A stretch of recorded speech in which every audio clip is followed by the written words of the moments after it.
Good. Yeah, that's good. Cool. All right, we're going, and then I'm gonna just get this plugged in Discord. I'll plug it on the timeline too. Being live from Miami. Yeah. I gotta get this on my. Oh, true. How do you tell how many people we have? Okay, so we got 7 so far, and then what happens is typically I'll plug it on Discord, and it'll either take like 10 minutes for it to send, or it'll send like instantly, and you never really know what's gonna happen. But I'm about to plug it in there. Should I put it on my IG? Yeah. I'll text you the link. All right, bet. What up? Oh, Jimmy, you know Jimmy. Yeah, he for some reason he has his name weird on YouTube, but that's good, Jimmy. Brother. Yeah. What's up, man? Him and Chris. Andy Flips. What up? Fave 2 people. That's love. All right, cool. I just texted you. Fave 2 people. I'm gonna toss it on the timeline too. Yeah. No, let's blow it up. What up, Mohammed? Oh, Garrett's here too. Hell yeah. Yo. What's going on? I'm seeing some familiar faces. Yeah. Familiar usernames. Cool. All right. So we got this plugged in Discord here. Cool. Yeah. What up, guys? What up? Oh, PDM, Ryan. Yeah, guys. So we're going to be on for like the next hour. Fire away any wholesale questions, OA questions, Amazon in general. On that. It's not often two titans of the industry get together on everything. So fire away. Yeah. Love. I'll put a thing up on just for the first few minutes. Can I fly down there tomorrow and meet up? Pull up, man. Any wholesale and OA questions? All right, cool. What up, Dave? Can I fly down tomorrow? Dude, you got all the way from Colorado or whatever on that, guys. Yeah, so KT does really big numbers with wholesale and OA. So fire away any questions you guys got on that. So we're going to be on for like 45 minutes to an hour on that one. Love to answer any questions you guys have. Is there? I'll drop all the game. Yeah, the setup is fire. Like, this is perfect for clips, dude. On everything. Brickle to be exact. Yeah. What up, Dale? Seb School. And that King Frat. Yeah, what someone fire away with the question and everything. You guys want to talk through kind of just how you got going and everything prior to us getting into it? Sure. So I actually transitioned from online arbitrage into wholesale it was like August time, after the pools were slowing down. This was a little over a year ago. So I started off selling a lot of pools. And then when that started dying down, I was like, shit, like, what am I going to do now on Amazon? I have to do something, because I touched money that really big to me at the time. So I was like, Amazon is it. Like, this is crazy money. I got to keep it going. And I decided to like get into wholesale. And like, I really did not know what wholesale was. There's not much advice out there on wholesale, but I just started firing at it. I had some OA stuff. I was going hard with OA at the time. I found some good products on OA. So I was doing like 70, 80K a month. And then I started getting into wholesale, contacting those brands and trying to buy wholesale from those brands. And I actually was able to buy wholesale from one of this electronics brands that I was buying away from. And I was able to get like 50 to 100 of them. And I kept pumping those. So once that happened, I just kept on going. I'm like, wholesale is it. Like, this is really it. I just bought bulk right here. And, one click, I was able to get 20K of inventory. That's the biggest purchase I've ever done in my life. Yeah. So I kept on going, and, a little bit of mindset training, and I scaled heavily. Some loans, Quick too. Yeah.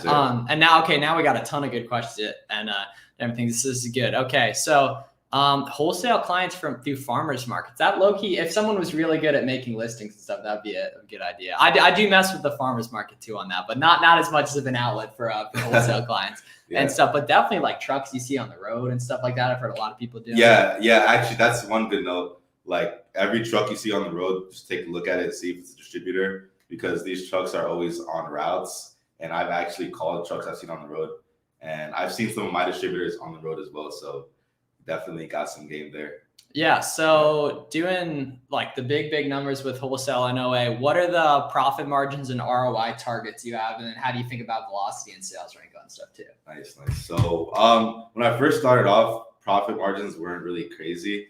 I was speaking ROI. Like, I would have some 15 to 30% mainly when I first started. And then as I kept on scaling and building relationships with my suppliers, I would ask them for deals, bulk discounts, special orders. So right now my returns are pretty high. I'm averaging I'm in the high 40s. Whoa, really? And it's interesting too, the way categorically the fees, some of the smaller items, the fees are much lower for them and stuff too. So that helps wholesale especially. Yeah, that too as well. And then speaking of small items, like small and light, I sell some small and light as well. Bandit. That's one advantage of having a warehouse, because my cost per unit for prep is really low. Yeah. It's like 20, 30 cents. And with that stuff, you can't afford Prep Center. Yeah. Yeah. I've opened 3 wholesale accounts and none of them are profitable. How many accounts did it take to find a profitable supplier on that? And so it sounds like you initially hitting on a brand, right? So you already knew the product was profitable. Yeah, exactly. So I found a few of my first products by contacting the brand that I was selling OA. But honestly, after that, because I was unable to buy, they had like a supply shortage, so I was unable to buy more.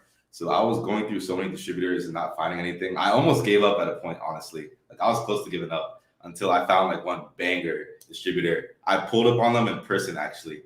If like you follow me closely, I talk about pulling up in the person. Whip. They like the whip. Yeah. That's funny. This is before I had my Mercedes, though. This is before I had that. I just pulled up on them and just like, very hungry young dude, and a lot of people are really like that. So. Yeah, and they can sense, the way you're thinking on stuff, right? And the in-person thing, I was with Javier earlier today, and he was saying that he like mainly does in-person. Yeah. Shout out Javier. Oh yeah, definitely, man. At. We got 1:30 already in here. We're closing in on the record, actually. So we're also, it's so early too for there to be a lot and that could be the time of day too, which definitely is 5K feasible for your first wholesale order? 5K, yeah, for sure, bro. Like when I first started doing wholesale orders, like I had like 5 to 10K orders from that brand that I first started off with. But after that, I was doing like 2K, 3K orders. I was scared to spend a ton of money, so I was doing 2K, 3K orders. When I do a 5K order, it'd be like, oh shit, that was big. And I got to like 8K, 10K, and then now like I'll do 100, 200, whatever. Yeah, POs. It's crazy the way like your mind is just tweeting about that today. Like, a year and a half ago, like 10K for the whole month was a lot of inventory spend, right? And now it's 15, 20, 25x on this stuff. It's crazy. Small light has been pretty difficult for me at the prep center. I'm starting to shy away from it. Yeah, exactly. You can't afford to do it prep center wise unless you're paying nothing for stuff. I don't see how that's possible. Yeah, you can't afford to do it on that. What do you do with returns? With returns? Okay, so I sell a lot of grocery, beauty, so I don't have as many returns. So a lot of the times when I get returns, it goes back into my inventory and it sells. Sometimes when it becomes, like stranded and it comes back to me, it actually comes back in a sellable condition. Yeah. So I can relist it, whether FBA or FBM. A lot of times I FBM it. And then if it's just really destroyed, like sometimes I've had a customer send in one of my little like beauty bottles like filled with water. And that time, like you just take the loss, write it off as a loss. And what you can do too is when something is screwed up like that, when you get the return back from Amazon, and you need to have good systems on that, you can take a picture of it and show the little slip they include from Amazon and get your money back on it too. Yeah, that too. Like whenever that happens to me, usually on products that cost a little more, like I'll take a picture of the LPN, show it to Amazon, and then they'll reimburse me. Do you guys tend to stay in the same categories or brands, or do you venture out a lot? So me personally, I found what worked well, and I stick with that a lot. And everything, obviously, when new opportunities find you go after different ones on stuff. What are your thoughts on a lot of the same brands and items? And obviously, always expanding. Okay, so honestly, I don't discriminate at all. I like every category. I really like grocery, beauty, health and household because of the stability, and then also the smaller return rates. But I am not scared to go into any other categories. Really, I don't discriminate at all. And what was the end part of it? I think got a good answer on that. Yeah. Is it a good idea to contact brands now in Q4 or wait till Q1? Currently, I am buying from distributors. I wait. I completely agree. Yeah. Like it'll be easier, or it's like if you can get one order through it makes sense. And then by Q1, maybe people are placing smaller ones. You'll have more leverage by then too. So definitely start now because you'll also be better at then too. See them orange bars. Yeah. Oh, of course, man. What does marketing look like for wholesale, PPC, other methods of marketing, if any? Okay. So I didn't do any marketing, honestly, for the first, until recently. I started running PPC campaigns just to boost sales on a lot of inventory that I go deep on, but it's really not needed. I didn't use any of it at all. But low key, if you use PPC campaigns, it'll boost your sales a lot. Mm-hmm. Like for me, honestly, if you see my stats, I have like a 16K spend in the past 2 months, but that resulted in over 200K in sales. Yeah, so PPC. it's very profitable. Yeah, so it can be very beneficial for your business. And how do you know, what shows you in an item that you should be pushing some spend behind it? Like going deep on it? No, that's what specifically on the PPC side of things, because most people don't even know what that is. I have no idea how to do it. What in an item makes you think damn, if I put some behind this, that would be needed or would really help? All right, so it has to be an item that's selling a lot for sure. And it's a replenishable product. You're selling it a lot, and the profit is pretty good. A lot of the times for me, it's $2 profit or more because you can have a lot of clicks on it, and clicks cost money. For example, I had a product that was giving me $1 something profit, and it just wasn't worth it for me with all the clicks, the costs.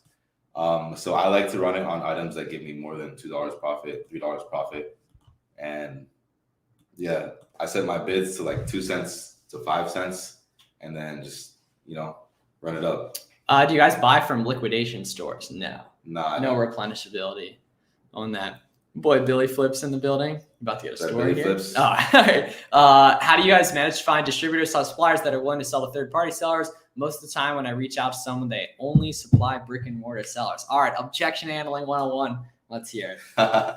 Honestly, when it comes to that, I would see why. I go deep into the pain points, see if there's anything they can do.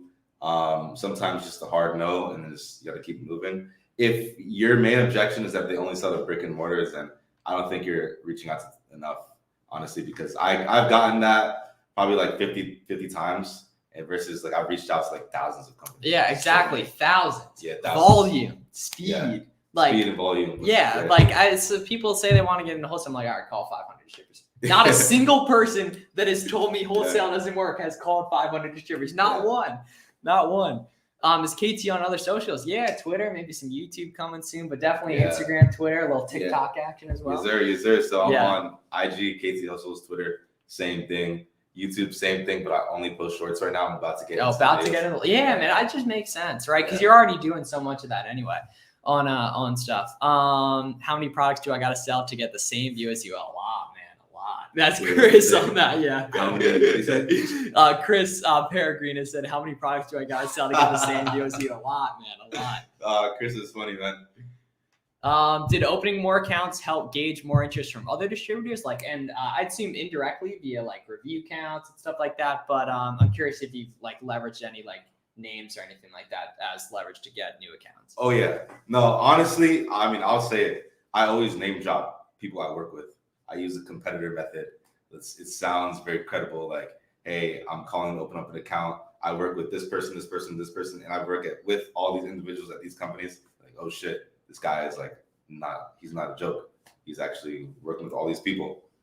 So it's social proof. Yeah, just anything. It's proof. It's credibility. Billy said the duo we didn't know we needed. Yeah, bro, facts. Billy they knew though. Yeah. We'll be down in February for Romer's event. Okay. Yeah, definitely. Are you guys using a prep center? Or do you have your own warehouse?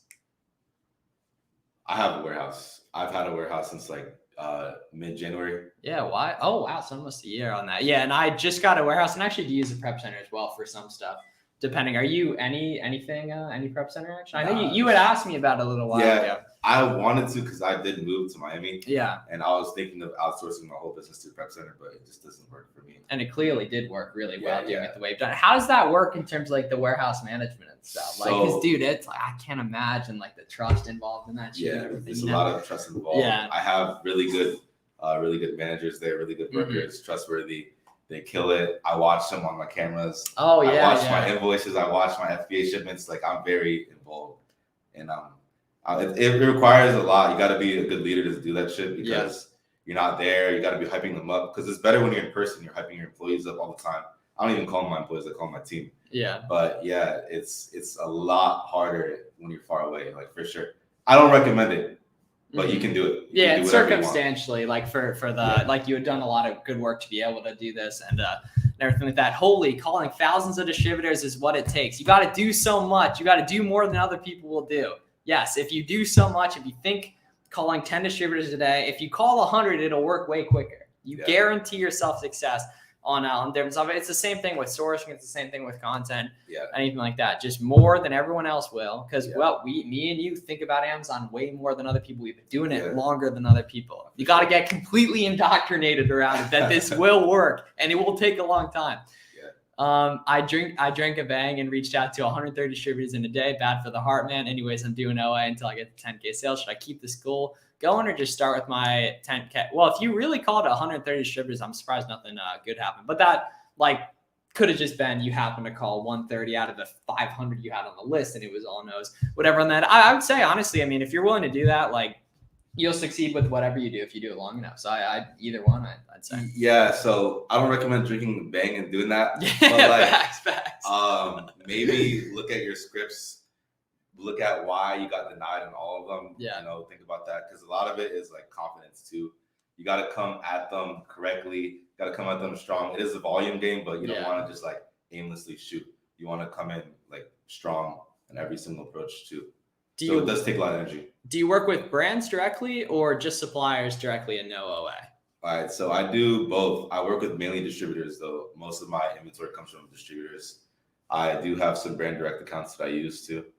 I like distributors because I can just, do a whole bunch of products and make a big order. Brand direct is, there's 5 products and you just got to make your order. So it's smaller purchases, but brand direct's cool too.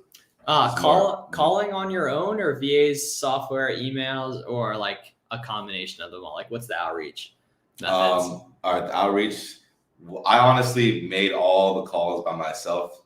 I didn't get my VA to make any calls.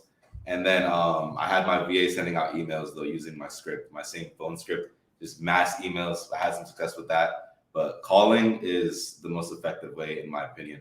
Yeah, because you can hit someone every day. If you don't hear from me, hit them tomorrow, and everything like that. And even doing both would be great as well. How many virtual assistants did you hire specifically as your business scaled this high? Yeah, what's the virtual assistant situation? Yes, man. Yes.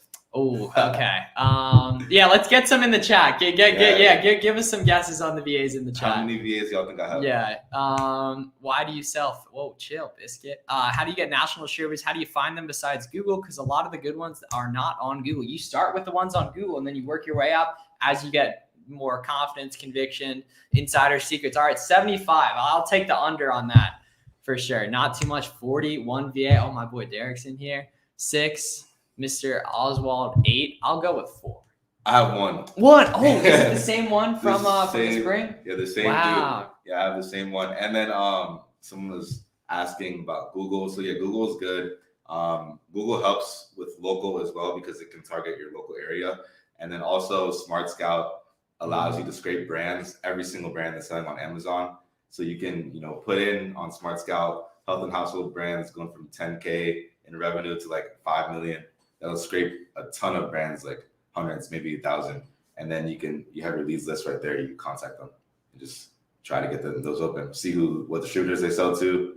See if you can open brand direct accounts. So right there, it will help you out a lot. That's some game, man. I need some W's in the chat too. Where it's game. You got a rare combination out here. We need some W's in the chat. What's the plan with the warehouse? So I actually only had the warehouse for 4 months. It's a 4-month lease, right? But the key is that it's going to really help me pump in a bunch of inventory for December, then give me the space to buy well in December. Because with OA, with Black Friday in December, it's really big buying, and then I'm have a ton of space to MF a ton of items in December because that FBA cutoff date gets passed, and then I can come in and with a lack of competition, sell a ton of stuff from Black Friday MF on that.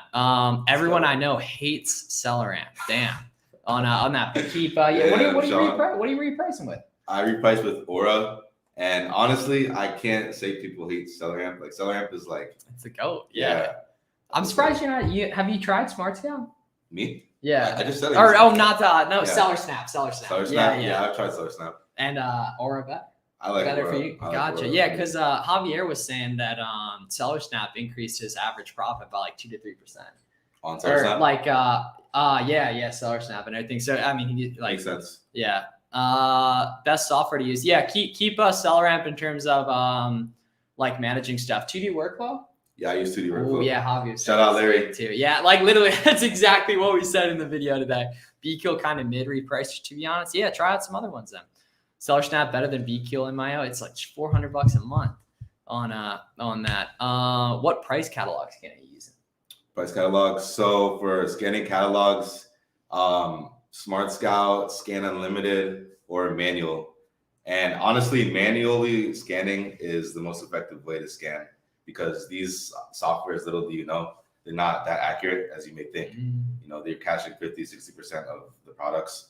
And a lot of products don't have correct UPCs and all of that. There's bundle listings. So manual sourcing will get you the farthest, like for sure. By far. Yeah. And that's what people don't really want to do because like I have catalogs that are like thousands of ASINs and UPCs. So manually scanning that brand by brand will get you the best results.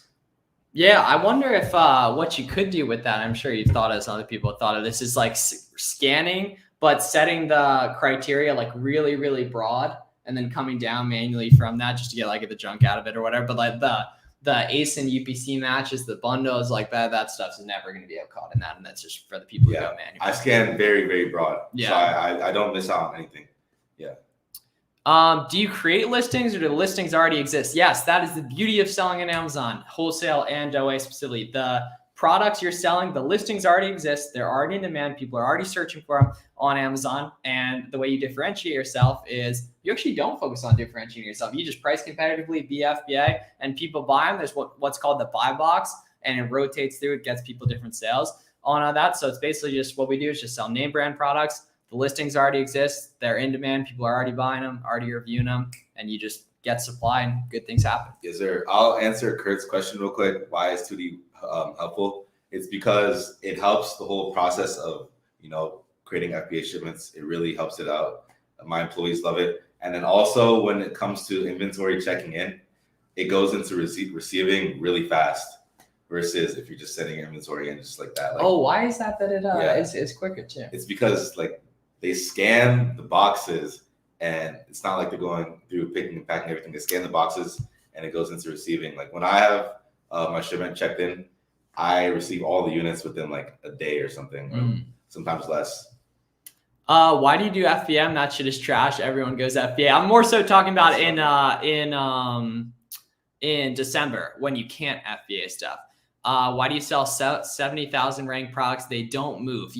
Not a single one of them moves. That's why they're ranked better than like 99% of the products in the category. Who's Sean? Who's Sean? Sean, I got a product that's like 80,000 sales rank, and I make like 800 off it every single month. There's not that many sellers on it, and I'll make the buy box. Good profit margins, so don't sleep, man. Thanks for the live. Got you guys. We had the icon. No, not the icon. Would creating your own warehouse versus a prep center be better for wholesale since you can provide an address? Yes, definitely. It's just more work, but that's why it's better. And then you have control, speed, and then you're paying like fixed cost, not necessarily variable cost. KT, you doing any FBM this Q4? Chris, honestly, I don't think so. Oh, come on. Unless you put me on to some. Yeah, well, that exactly. Exactly. Yeah, Chris and I got you. On that, where can we tap in for mentoring? On the gram, right? The link in bio. Yeah, you can hit me on IG or Twitter, and I'll hold you down, man, for sure. People sleep on those high ranked products. Yeah, people sleep on a lot of stuff, man. Because it's like honestly, a lot of online business is just like piecing together stuff that's hidden in plain sight, and it could be like something you learn on Twitter, a little thing you learn on Instagram, and it's just like putting it all together. It's like a puzzle. Yes, sir. On everything. Like my lead time between purchase and my first sale can be a month. Yeah, that makes sense. What do you do if Amazon loses 20 plus units of one ASIN in a shipment? They're taking no responsibility. Shit sucks. Yeah. So you want to basically wait till it closed and then go in and file a discrepancy report and provide them with what they asked for, as well as the UPS delivery confirmation, screenshotting the weight. Am I missing anything on discrepancies?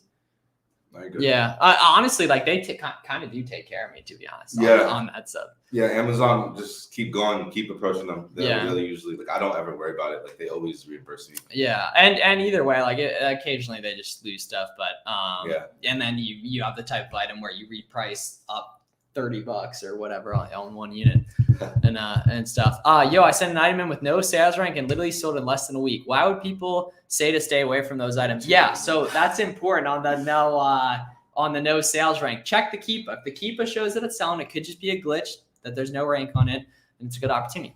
On that, you'll see in the Keepa whether it's selling. Damn, people are like chirping each other in the comments. It's never happened. We never gotten this big before. Yeah, record. I think viewership. Yeah, I think it's like 170 is the record, which I'm pretty sure we'll touch on that.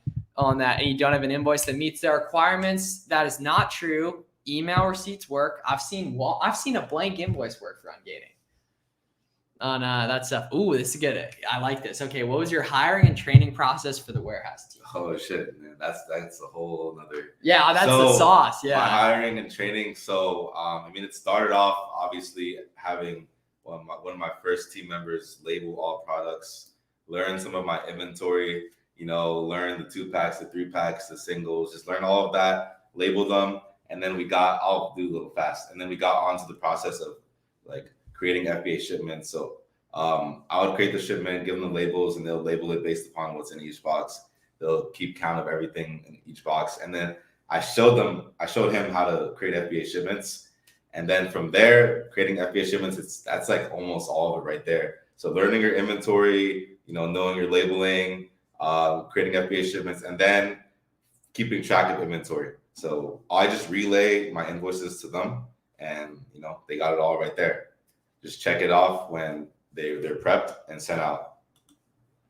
I have a team of 4 at the warehouse. At the warehouse. Yeah. What do you think is the hardest part to sell on Amazon besides gated products? How long is it going to take to make a full-time income? Yeah, so gated products is like honestly a really easy part. That's easy. On that, yeah, definitely. Like people think it's hard and everything, but I would say like it takes a while to get good, man. Like months and months and months and stuff. And if you've never done anything for an extended period of time with no like set payoff, like it's like this might not work. It's very difficult on that. But I think the best way is just like really, really diving in and getting to know other people in the community. Yeah. That's in like all this stuff. I'll be honest.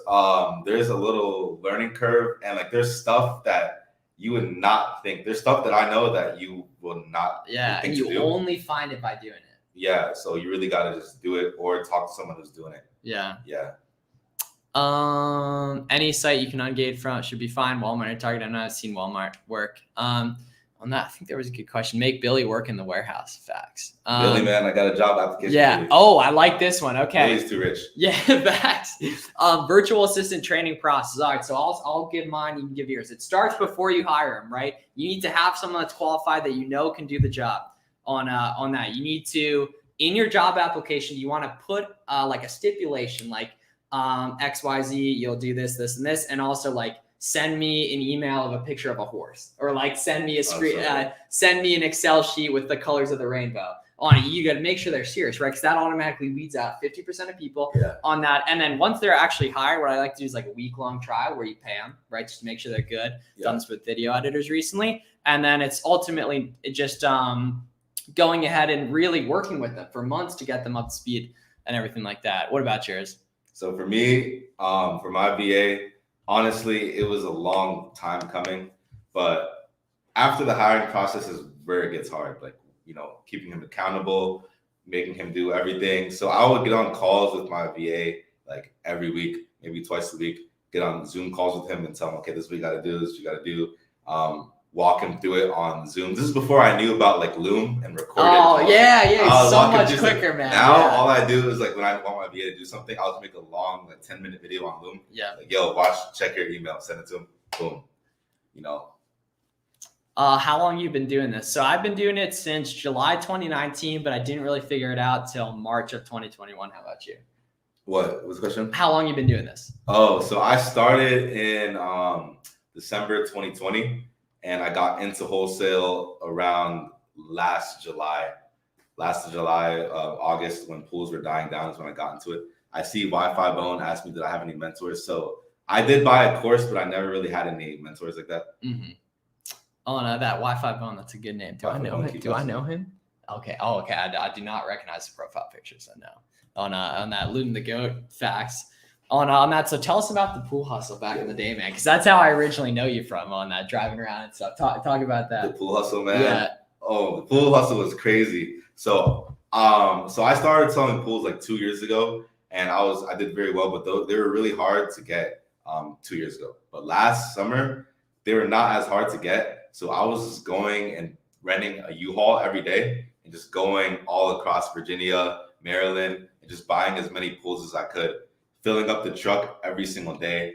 And I would buy, let's say, like a Summer Waves 14-foot pool for like $228. I'll sell on Amazon for like $540. I would FBM a lot of them, which kind of fucked me over. Oh, but, shipping. Yeah, right? yeah. Oh, yeah. tell us about I'll that. talk about that. Yeah. So I would FBM those ones, and then I would ship on pallets the Coleman ones, which would give me like 300 profit each. I sold like 150 Coleman pools. I sold like 200, 300 Summer Waves 14-foot pools. I was just running it up, just filling it up every single day, 12-hour work days. Start off at 6 a.m., finish up at 7 p.m., hit every Walmart until it's full. But yeah, we'll talk about the shipping problem. So I didn't realize that there's a what's it called, a maximum amount that you can ship. So with UPS, it's like 150 pounds, and these pools were weighing 155 pounds. So on each violation, they're charging me $1,000, which makes no sense, obviously. It showed up on Amazon as like unknown fee, minus $1,000 every time. They only caught, like, I got caught with like 23 pools, which is like 23K lost. That's crazy. But I shipped out so many. I still was in the profits, but like, dog, I didn't have that much money. Nearly bankrupted my boy. Yeah, I didn't have that much money back then. Bezos. Do you remember Derek? Derek's a real good guy. Derek. Missed slots on pools back in the Oh, day. no. What? Yo, what's up, dude, bro? that guy's great. Yeah. Yo, hit me up. I was actually looking for your Discord yesterday. Yeah. So I was looking through old stuff on pools. That's funny. Hit me up, bro. How long did it take to find your best distributor / wholesaler that took you to the next level? All right, that's a good question. So in the beginning, the one that I pulled up to, this was after I was getting no's from everyone, no's. I finally pulled up to one, and I got a really good account when I did that. I still buy from them this day. And then I had another one that took me to the next level. It was a few months later than that. I tried. I flew out there like twice. It was crazy, man. But eventually I got it, and I really got to the source. And that took my game to the next level. Easy, like extra. I won't say the profit per month, but actually, a lot. Yeah. Hey, if you're not saying it, that says it all. I don't want to say it no more. But it's a good amount. Did you pull up in a suit? Nah, I pulled up in a Nike Tech tracksuit. Highest net terms with the vendor currently. 30 days. That feels. Like you try to get higher or anything, or is that? I haven't honestly shot higher. I just what's interesting, man, if you pay with Amex, it could be way longer depending on how the statements work. Like you could Amex it on net terms. Yeah, you can. Assuming they take that. I know that. You could, like, especially if you plumb, you can put on a plumb too. True, yeah. Get extra long. Yeah. Guys, so that's Amex Plum. 177. PLUM. Yeah, that is a record on that. We'll see if we can touch 200 on that. Gang, smash the like button. Hey, tell the people, man. Smash the like button so we can get that. Hit miles, we can get that facts. Yeah, subscribe. On that. What was your process first getting into Amazon? My process first getting into Amazon. Funny story. All right. So I was selling on eBay. If you guys knew my past, probably don't. I was reselling a lot of stuff on eBay. You know, consoles, Nintendo Switches, all that stuff, webcams, weights, all that stuff, and got graphics cards, and I got banned on eBay randomly. And I was like so sad. I was about to cry. It was on Thanksgiving Day. I was just walking around like, my life's over. I have to go the 9-to-5 route, and I'm fucked. But then like my mom and my boy were like, yo, you should sell on Amazon. Like, list your stuff on Amazon and see if it sells. So I listed my graphics card on Amazon, and it sold in like probably 15 minutes, FBM. for like a 5% ROI. But I was like, yo, it's sold like fast. That's crazy. So I put a few other things on and they all sold. I got a Nintendo one gate. I put some Nintendo Switches on there. I'm like, yo, all this shit sold. Like, how do I get to the next level? I was trying to find like a mentor. I was trying to find someone that sells on Amazon. And there wasn't that much back in the day. There still isn't at all. Yeah, there still isn't that much. And no one would talk to me. So I just, I banged it out. Yeah. Okay, good sauce. We were with Javier earlier. It's like $500K a month with local wholesale. How do you go about locating local vendors to buy? Local is great, man. Don't sleep on it. Shout out Javier again. But yeah, local you can find on Google, honestly, through also word of mouth. And then also when you're contacting brands as well, sometimes they'll refer you to a local distributor they have. I've been referred like 3-4 times to a local distributor, like, hey, you can't purchase directly from me, but you can purchase from this small distributor who's 45 minutes out from you. I'm like, oh shit. So I go pull up to them. I don't call, I just pull up to them. And then 4 times out of 4 times I got the account open. Pull up fresh, wear your tracksuit, and get that account open. Okay, this is a really, really detailed question here. How do you feel about Charlie flipping for the culture? Do you know him? He asked the question himself. You should. He's cool. I'm sure he follows you. He's a hella good dude. The picture of like in the water or something. Yeah. That's my guy. I was actually with him earlier too. He's a beast. Minimum profit amount or ROI with your wholesalers. Yeah. What are your requirements around that? My requirements now are different than back then. Back then, I was trying to get like 10% minimum ROI just to get my foot in the door. Now I'm really not even doing much opening accounts. Like I have a list of like over 150 accounts that are hot to be ready to be open. But using what I have right now and just diving deep into my connections, like I'm not really opening much more. But I like 30% minimum ROI. I like going up 40, 50. That's my shit. Were you getting pallets shipped to the crib like a year ago? Yeah. If you guys followed me back then, I remember that too. I lived on like the main road, and I was getting pallets shipped to my crib. Love. Yeah. I remember the screen, the pictures in the garage of all the boxes the jeans are made of. Is there? Do you sell a niche category or just whatever sells? Kind of just whatever sells. I mean, you get better on a specific thing, but like opportunities find you once you're like really in the mix on stuff too. Yeah. So what cook group are you in? I'm not back in the day. On that tracksuit is key here. Facts. Yeah. That is an integral part of the equation. Has KT been to live on a Sunday? I have, honestly. Figured. I'll be outside sometimes. What bot was goated for you? Were you botting at all back in the day? What was the bot? Project Destroyer. Oh, I never heard of that one. Interesting. I hope that was what Derek was running up. Nah, I forget what Derek was doing, but he was killing it, bro. He got me so many pools. It's love. Shout out Derek. Yeah. Can you do wholesale by sending items to prep center? Do you need everywhere? So you can totally do prep center way. It'd just be a little bit more less costly while also less work. I like Wi-Fi Bones question, man. Okay, wait. Yeah, let's hear it. Let's hear it. All right. So I have big plans, honestly, for the next year. A lot of new things coming up. Starting off, like right now, I'm getting a lot of exclusive relationships with brands. Starting a private label. I have a whole brand that I'm starting. I'm launching like 4 products in the next 2 weeks. Private label, I'm trying to get that couple $1 million exit, build some equity. Also starting some distribution. So my warehouse, I'm getting pallet shelves and extra space.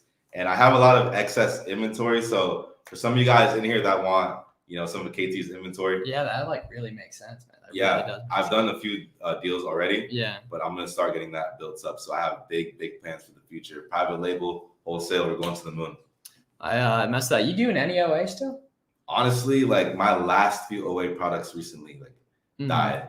But if you want to give me any sauce for Cuba. Yeah, dude. It's literally everything. Yeah, on that stuff. Because that's what's interesting about OA is it's a lot more giftable type stuff. It's a lot more boutique, like typically bigger brands, right? The type of stuff that would be a little bit more expensive, while wholesale it's like deodorants of the world, and that's such a little bit more replenishable on stuff. KT, I'll pick up a ton of inventory cash ready. Do you know Wi-Fi Bone like that? No, I don't know. Okay, yeah, if you're in the DMV, I guess on it, yeah. Amazing. Flame King. KT, you should pull up to the Wizards of e-commerce. Not sure if you hold them. I'm I'm there every Saturday. Interesting. Wizards of e-commerce. I've Where's heard that? of it. I have no idea though. I think it's around here actually. Oh, really? I have no idea though. I'm pretty sure though. I'll pull up, bro. DM me on IG. Yeah. I check all my DMs. So you too, Um, Wi-Fi Bone. I don't know who you are, but Yeah, like, he's hit me chill. up. Yeah. Do you locate items from vendors or vendors then items from their catalog? It's a very good question. What was it? So are you going after distributors or specific products that are carried by XYZ distributors?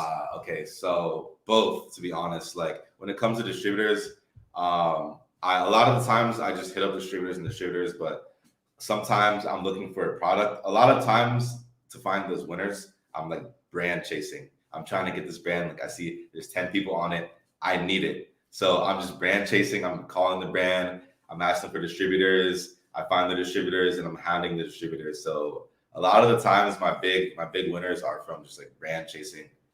So yeah. And then also I've had some like, distributors that my VA has found and he was like, yo, this looks good. Yeah. How does it work with him? Like, does he like VPN into like United States Google, or does it just like Google in the Philippines? Like if he searches like Washington DC wholesalers, it gives us the same stuff it would give us. So he does have a VPN and he can search everything. He doesn't buy for me. Like I still buy. And yeah, he does everything else for me, emails, product research, scanning wholesale sheets, manually sourcing. I still go through after every single time he sends me a catalog. I manually source it myself. I spend like 2 hours on it, 3 hours manually going through. I add like 6 ASINs to it, scold him like, why are you, leaving stuff out? And then I make the order. Do you know Ben Whitmer? Yeah. On Twitter. He just got on Twitter. Yeah, he's very good dude. Yeah. When did I start? I started in December 2020. In which categories do you prefer to wholesale in? Honestly, my favorite is, I would say, grocery, just because it's stability and it's not a headache at all. There's like no returns. And then after that would be health and household, because it's very similar. When it comes to beauty, which is my third, there's a lot of infringements, violations, IPs that can happen, but a lot of just like inauthentics, because you're dealing with a lot of people who are just like, they may have like a breakout because of beauty product, a lot of girls complaining, a lot of stuff like that. So beauty, I got like a lot of inauthentic complaints from it. So that's a little headache sometimes, but when it comes to grocery, it's just like headache free, easy. The worst thing I'll deal with is not even like a return. It's like an expiration claim every few months, and it's easy. I just, take a picture of the product, of the expiration date on it, send it to Amazon, like, yo, the buyer is tripping. And yeah. So when you're trying to get wholesale accounts, what are some common objections you get and how do you counter them? Okay, some common objections I get. Probably be like, a lot of times, like we're not opening accounts for anyone right now. Or I've gotten a lot of the times, like Amazon's other one, I talked about how to get through that one. I just dive deep into it and then keep on going. Like once you find their pain points, move on from there and see what you could do to help them out, and then contact again. You want to make sure you remember the sales rep you talk to. So on the next call, you can reference them. You're not going in blind again. You're going in like, hey, I talked to them last time. You're a little more confident, and confidence really helps out a lot. If you talk like you know what you're doing, sometimes they won't even, object anything at all. So a lot of it is confidence. And one piece of advice I'll give about wholesale, like making calls. Imagine you're in like a $5 million, like 60,000 square foot warehouse. You're the big boss. Just have that confidence, have that mindset. If you get objected, like you're like surprised, like, well, you're objecting me, on the phone with them, and like just talk like you're big shit. Any tips on closing with a brand? All brands I contacted declined because every single brand said that same thing. That's how I know you haven't done close to enough volume of outreach. Yeah. On that. So if the brands are denying you and you're trying to buy directly from them, brands like brand direct is a little harder than distributors. Ask them who they're selling to and reach out to who they're selling to, the distributors. Yeah, there's a lot of fake accounts of both of us. I actually gotta put you on with my guy Ayub that does the pirated courses. Yeah. I'm surprised he isn't in your line yet on that. But dude, he like wipes pirated courses off the internet. We'll have to Google after that to see. Yeah, I'm gonna put you on with them. I need that, man. On that, just shot you a message. Sounds good. How are you able to get brand exclusive deals? Why don't the brands sell themselves on Amazon FBA? A lot of brands don't really want to deal with that. Selling on Amazon is not that easy. When a lot of brands like try, they suck at it too. So then they have to go and find someone to help them out and just approach them with some value. Like, hey, let's say they have a few products on Amazon. The listings aren't that good. Like, hey, your listings aren't that good. We could add this and this. We could potentially increase your revenue by 10% because your listings aren't built out. We could add some pictures, some creatives. We could also, people are violating MAP, get that up. There's a lot of value you could give them to the point where they would want to talk to you on the phone. And follow up too. Like, do you have a CRM or how do you follow up? If everything on all my stuff is Google Sheets. I have huge Google Sheets. Gotcha. Okay. Yeah. And then also you could say like, hey, we also pay for PPC as well. So yeah, like out of pocket. Yeah, and even if you like do it like a little bit or what, as long as like you're buying more money, they won't care. You get your foot. Yeah, I was just gonna say that. Do different wholesalers have different prices, or is there usually a set price in a certain area distributor wise? Honestly, every single wholesale account for me has different prices. Sometimes they're in a similar, like for me, I have, let's say I have like 3 distributors that all sell the same brands. Sometimes one's out of stock. Sometimes one is priced a lot higher than the other. So they do have different prices. Some of them get different deals from the brands. So yeah. So in terms of when you're doing outreach to wholesalers, a lot of them, and a big thing a lot of people worry about is like, okay, what happens when they ask about Amazon? So are you transparent that you're an Amazon seller from the beginning, or typically at what point in the conversation does that come up, and do you initiate it? Depends how I'm approaching them, whether it's like in person or whether I'm approaching the brand. Like I want to help them, help their e-commerce presence. A lot of the times, like I just pull up and I'm confident, and like they don't even ask for a while, to be honest. Dude, it's interesting. You're the only person I've ever seen that like really messes with the review requests on stuff. So that's just BQL, just like me, right? BQL Big Central. Yeah, $10 a month or whatever on that. So that's Sam. So that's on BQL. If you just Google BQL Big Central, that'll come up, and that's what I use too. Our reviews are pumping. Like my store gets like a few reviews every single day. So really? Oh yeah, man. I probably get like 3 reviews a day. And how do you manage your warehouse since you're in Miami? Good question, man. I have a really good manager, 2 managers actually that I trust a lot. I'm always on them. I talk to them every single day. I keep track of the inventory very well. I'm watching them on camera. It's honestly not easy, but it's possible as long as they're. So obviously the most important thing is the employee. Like how trustworthy is your team? Because some people, they see you leave, they're going to jump on the opportunity like, hey, I'm going to steal some products, here and there. Just like, it's really important to have a trustworthy team, whether you're there or you're not there. Like, and were they people you prior knew, or did you bring them in as that? Yeah, so I knew one of them, and he brought all of his. Oh, so really nicely. And I'm sure you get like he makes good money with it, and it's a good situation. They all make pretty good money. Yeah, that's the way to do it. It's dope. How much capital should you aim to start with when doing wholesale on Amazon? Honestly, you can honestly start off with like 5 G's, but I like 10K plus is healthy. And just OA in terms of if you're below that, just to get rolling. Because if you have less than that, right, you have a lot to learn just business wise in general, whether or not on Amazon, right? So you can just flip that OA, get it going quicker, potentially find some higher margins, stuff like that. Your reaction when wholesale price is higher than price on Amazon? No reaction, keep it rolling, baby. Let's buy more items. Let's go. KT, down the line after PL buyout, what do you want to do? After I exit my PL brand, I mean, I'm thinking like right now is my focus is like scaling my wholesale, scaling my distribution end, and then my private label. So I'm gonna release a private label brand. I know it's gonna do very well. It's gonna be a few different products under one brand. It's a niche. And then I'm going to launch that on like Shopify as well. It's going to have its own website, running traffic to that. And then I'll look for evaluation and exit on that. And after that, it's like, that's like a year, 2 years down the road. I'll definitely be in other business ventures already too as well. Yeah. Big into real estate. I'll probably have a good amount of apartment complexes by then, a few, hopefully.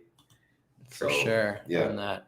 How much competition on a product is too much for a new wholesale product? Is it different than when looking at OA and RA leads? That's a very good question.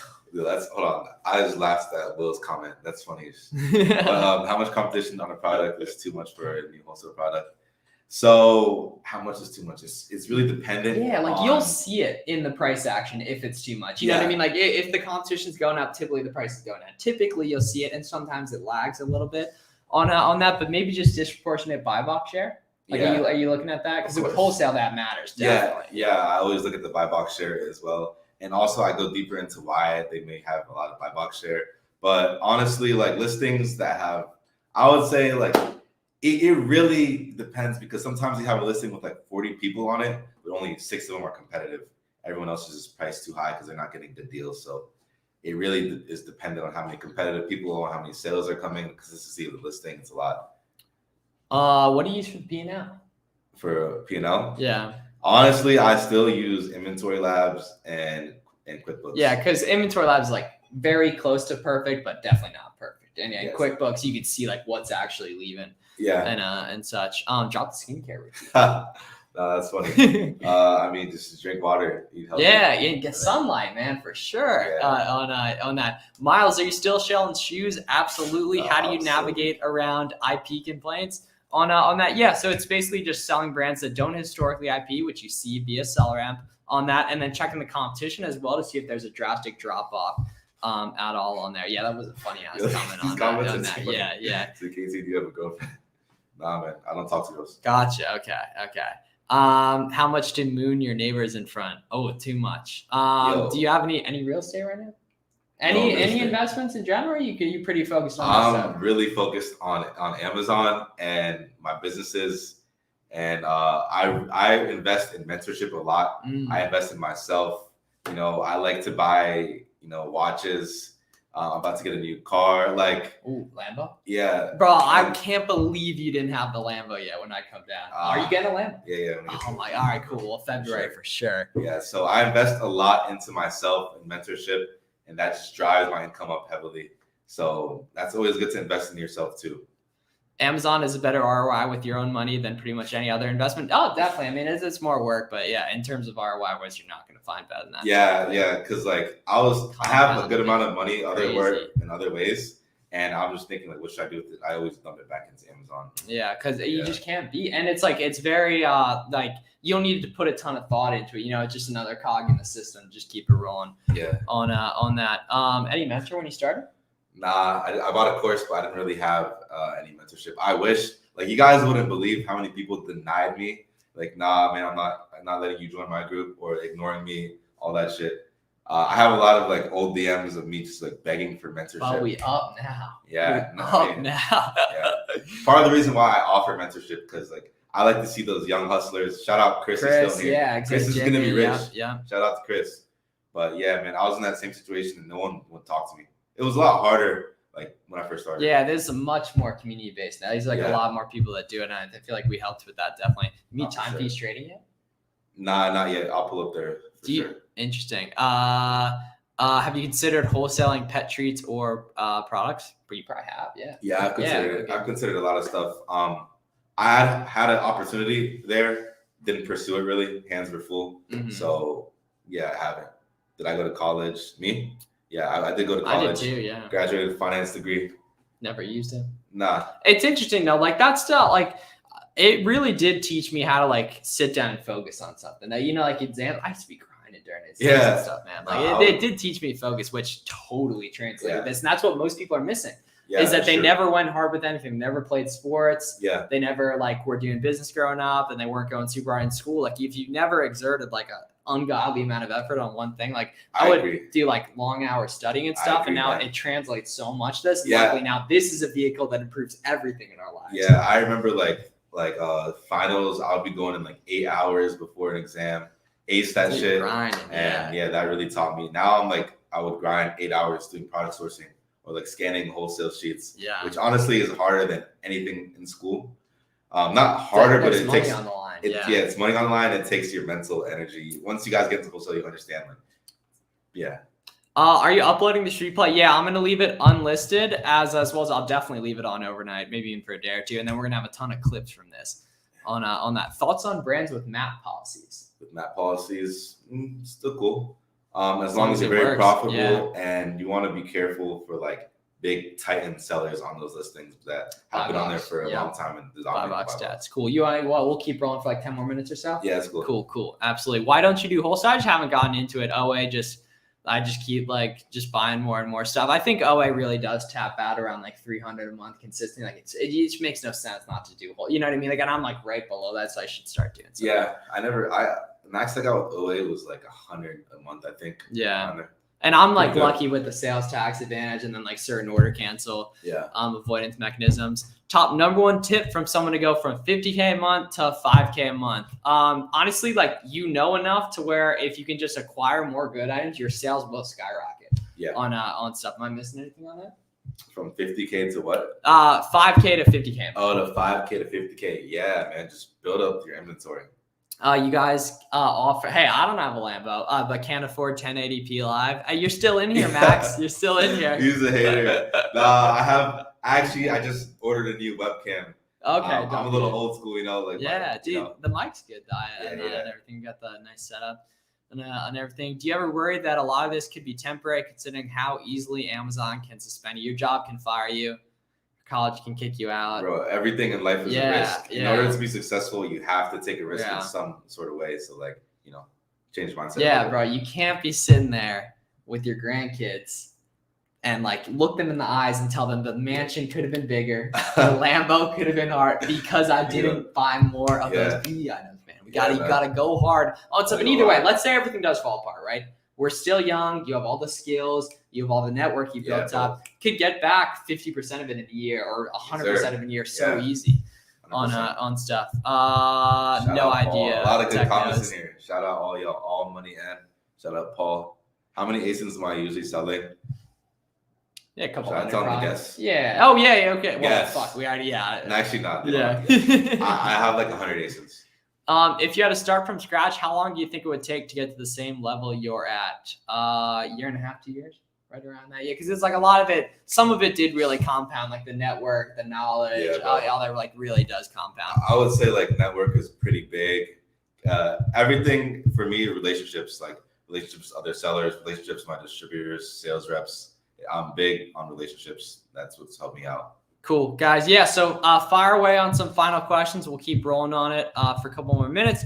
Is it good to source grocery distributors by calling corporate headquarters or grocery stores or to ask for a list of their suppliers? Yes, 1,000, just period, yes. Please do that. Yeah, I'll do all of it.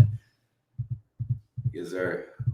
could you leave it's going to be Wi-Fi. So it's going to be unlisted. So you'll be able to click the link you came through from in the Discord permanently to go to. You can also just message me on that. Do you buy more per units or do you find more ASINs? Kind of changes as you go. You know what I mean? At the start, you're not really sure if everything works, and you buy 10 of something, it sells out in one day. Can I go buy more of that? Right? Yeah. Then you do 50, and then eventually do a couple hundred. I'll drop something real quick for your replens that are selling very well. You may be restocking all of them in the same quantities every month. I would try to go deeper and deeper. Let's say you have a product that's selling 100 times every single month. I would try to restock 200, and you'll be surprised you may sell out on all 200 because your bigger restocking inventory may lead to more buy box rotation. And inventory being spread out as well. Different warehouse definitely being spread out, all of that. Thank you, Dustin. Dustin waxed our pockets a little bit. We can man. I appreciate that. He's a good dude, yeah. That's going to feed me tonight. Live has been great. Thanks for the info. Of course, Courtney. How to know if a distributor is a broker or distributor, and ultimately just how do you know if a distributor is legit as well? I don't know if the distributor is legit. 6 cents. Honestly, I always do my research on distributors. Before I will place an order. Even while I'm contacting them, I'll check their website. Check their warehouse. Google Images or Google Maps. I always check them out, and you can see. You can kind of have a little 6 cents too. Wow, 5. That's crazy. Can I come live with you, KT? And probably so that's Jimmy. I think Jimmy definitely knows you. He's good friends with Chris, and you probably know him on that. But if for some reason he has that weird ass YouTube name on that. Do you deal with closeout sellers? Not right now. Do you offer mentoring? Yes. My links are in the description. KT's links are on his social, so definitely check that out on that KT Hustles on all platforms. For both you guys, around what number of revenue per month did you start to realize you couldn't handle everything yourselves and started outsourcing work? Okay, that's a good question. That's a great question, yeah, honestly, very good. man. So I was doing like 100 something a month, and I was selling a lot of small products, and I was prepping all day, and I realized like my prepping was cutting into my sourcing time, and it was really giving me a headache. I was going a little crazy, burning out. So I hired someone to work in my garage actually, and they were helping me out. That allowed me to order more inventory because in the time that they were prepping, I would spend that on like sourcing. So when you guys outsource stuff, like let's say like in my case when I hired him, instead of me going and chilling on my couch for those 3 hours which I would be prepping, I would spend those 3 hours on my computer buying and sourcing more products. So when you outsource something, put that work that you're replacing into something of higher ROI, because like what's it called? Shipping is low ROI activity. Put that into buying, into sourcing more, and then and on and on and on. That's how you scale. Yeah, mentoring. Yeah, so you can apply for my coaching program in the description, and it might not be in there. It's filtermilescoaching.com on that. Maximum keep up buy box dominancy you guys would go with on like how much you think? Like if someone has like 70% of it, are you avoiding it? Honestly, no. So that's a little red flag. When Yeah. someone has 70%, okay, why does he have 70%? I check his competitors. Maybe his competitor has 10 in stock while this guy has 200. Yeah. I check to see why. If I can't find anything, the reason why he is dominating so hard, then I'm like, okay, let me go a little test buy. If I still want to get in this listing, the margins are great, I'll do a little test buy. But yeah. Do wholesalers need commercial address? Some do, some don't. There are no blanket statements. Call 500. Yeah. And some will want one, some won't. And if you call 500, you'll eventually you'll get a commercial space too. I'll drop something real quick too for these distributors that require commercial addresses. A lot of the time it's because they're a distributor that has trucks that go on their routes. Those distributor trucks that you see on the road, they don't like to deliver to residential. But those trucks the distributors that just outsource their freight to ABF and Estes and all these freight companies, those ones will ship to residential. So that's a little key right there. Yeah. For y'all. Sweet. Cool. Okay. All right. I need everyone in the chat to go follow KT Hustles, all platforms. KT Hustles, all platforms. Go do it on that. Thanks for coming on for sure. We got a bunch of good clips from this on that. And thanks for everyone for coming too. This was the best live stream of all time on that. Let us know in the chat if you guys want us to do another one of these someday on this stuff. But thanks for everyone for watching. Thanks for coming on that. And everyone have a great night. All right, guys. Cool.